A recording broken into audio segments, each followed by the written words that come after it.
नमस्कार, lead India publishers association में आपका बहुत बहुत स्वागत है। मैं हूं डॉक्टर तरुणा एस गौर। आज का समय डिजिटलाइजेशन का है और बहुत सारे युवा न्यूज़ चैनल के माध्यम से रिपोर्टिंग करते हैं और इसके अलावा सोशल मीडिया पर भी बहुत तरह की खबरें तैरती रहती हैं जो एक अच्छा खासा न्यूज़ सोर्स बन जाती है। लेकिन कई बार यही एक बड़ा रिस्क बन जाता है जब आप कोई ऐसी न्यूज़ उठा लें जो फेक हो या फिर वो मॉफ्ड की गई हो, उसको तोड़ मरोड़ कर सोशल मीडिया पर चलाया गया हो और आपसे गलती से वो अपने चैनल पर चल जाए। तब ऐसे में क्या होता है, आपको क्या सावधानी रखनी चाहिए और आपके ऊपर क्या लीगल एक्शन हो सकते हैं, इन सब पर बात करेंगे इस वीडियो के अंदर। सबसे पहले हम लीगल सेक्शन की ही बात कर लेते हैं, बाद में हम बचाव की बात करेंगे।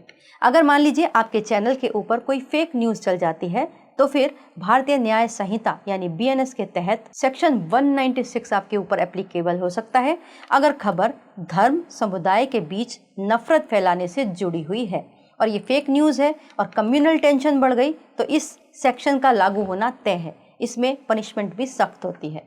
दूसरा ही ऐसा सेक्शन होता है 353, अफवाह या फिर गलत सूचना फैलाना जिससे पब्लिक मिसलीड हो। जैसे अगर एग्जाम्पल की हम बात करें कि आपने कोई वीडियो देखा, जैसे अभी हाल ही में बहुत आग की घटनाएं हुई हैं दिल्ली के अंदर भी, तो अगर मान लीजिए आपने उस आग का वीडियो तो आपने किसी और सिटी का है, यहाँ तक कि कई बार विदेशों के भी वीडियो होते हैं और उनको चला दिया आपने उस घटना से जोड़कर, तो ऐसे में पैनिक क्रिएट अगर हो गई, अफवाह फैलाना कहा जाएगा और आपके खिलाफ लीगल एक्शन होगा इस सेक्शन के तहत। तीसरा जो सेक्शन है वो है 356 यानी डिफेमेशन।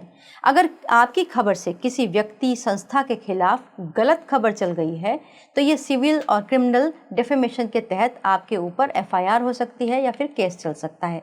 तो इस तरीके की खबरों से बचना ज़रूरी है। चौथा जो सेक्शन लगता है गलत खबर चल जाने पर वो होता है BNS सेक्शन 299 और 300 यानी लापरवाही से नुकसान। अगर आपकी खबर से किसी की जान या फिर सुरक्षा का खतरा हुआ तो फिर आपके ऊपर इस सेक्शन के अंदर FIR हो सकती है।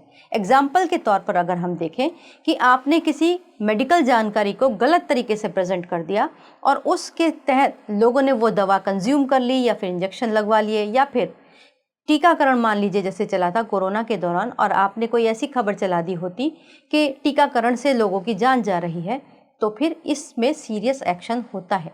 तो ये BNS के सेक्शंस थे। इसके अलावा क्योंकि डिजिटल प्लेटफॉर्म है तो इसमें IT एक्ट का भी रोल होता है। उसके अंदर कौन कौन से सेक्शंस हो सकते हैं उन पर भी शॉर्ट में बात कर लेते हैं।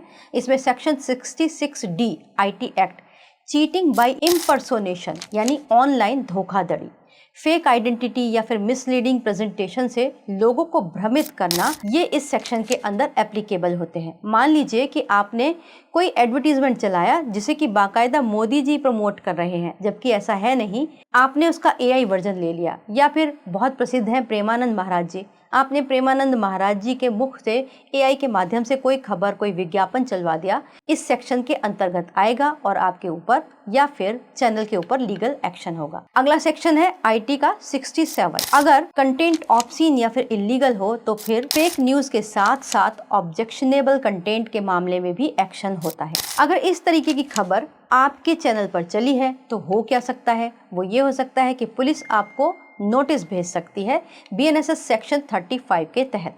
आपके ऊपर FIR भी दर्ज हो सकती है। आपकी जो डिवाइसेस है उससे जुड़ी हुई, जैसे रिकॉर्डिंग की, आपका कैमरा, आपकी रिकॉर्डिंग डिवाइसेस, वो भी पुलिस सीज कर सकती है इंटेरोगेशन के लिए। तो इसीलिए आपको बहुत सावधानी बरतनी है। लेकिन करना क्या चाहिए, अगर खबर चल ही गई है तो सबसे अच्छा उपाय है कि अगर मान लीजिए गलत खबर है तो उसे तुरंत प्रभाव से हटा दीजिए या फिर भूल सुधार प्रकाशित कीजिए। अगर अखबार है तो भूल सुधार प्रकाशित करें और अगर चैनल है तो उस पर अगला वीडियो तुरंत डाल दें और एक पूरा क्लैरिफिकेशन दें, माफ़ी मांगे, खबर को डाउन कर दें। इसके बारे में यानी भूल सुधार के बारे में प्रेस काउंसिल ऑफ इंडिया की जो गाइडलाइन है कोड ऑफ कंडक्ट 2022, उसमें स्पष्ट तौर से ये सब बताया गया है। बचने के उपाय बता देते हैं क्योंकि गलत न्यूज़ आप अपने मन से तो नहीं डालेंगे जहां तक हम समझते हैं। अगर आप सच्ची पत्रकारिता करते हैं तो आपको बचाव क्या करना है, सबसे बड़ा उपाय यही है वेरिफिकेशन।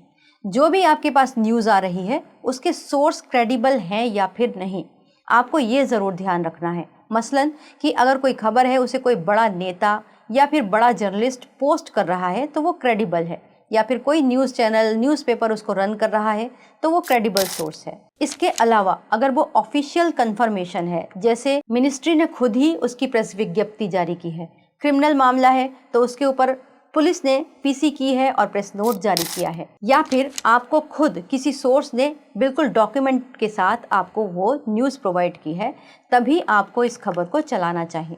साथ ही साथ फैक्ट चेक ज़रूर करना चाहिए। फैक्ट चेक करने के लिए इस वक्त बहुत सारे ऑप्शंस हैं, बहुत सारी प्राइवेट वेबसाइट्स हैं। इसके अलावा पीआईबी भी एक यूनिट चलाता है जिसमें आप लिंक को डालकर फैक्ट चेक कर सकते हैं कि ये खबर सही है या फिर नहीं, क्योंकि ब्रेकिंग के चक्कर में कहीं आपका करियर ही ब्रेक ना हो जाए। हमेशा ध्यान रखिएगा इस बात को, फेक न्यूज़ चलाना सिर्फ गलती नहीं होती, ये सीधा सीधा क्रिमिनल रिस्क होता है। और अगर आपने वेरीफाई नहीं किया तो फिर ये आपके ऊपर जिम्मेदारी बनेगी, क्योंकि कानून के मुताबिक, जो प्रेस का एक्ट है उसके मुताबिक, खबरों की जिम्मेदारी संपादक के ऊपर होती है। और अगर आप डिजिटल प्लेटफॉर्म रन करते हैं या फिर न्यूज़पेपर रन करते हैं और आप एडिटर हैं, तो ये जिम्मेदारी आपकी है कि कोई भी खबर गलत नहीं जानी चाहिए। उम्मीद करते हैं ये वीडियो आपके लिए अच्छा रहा होगा, ये जानकारी उपयोगी होगी। अगर आपको ये वीडियो अच्छा लगा हो तो इसे लाइक कीजिएगा, शेयर कीजिएगा और सब्सक्राइब ज़रूर कीजिएगा। वीडियो देखने के लिए बहुत बहुत धन्यवाद।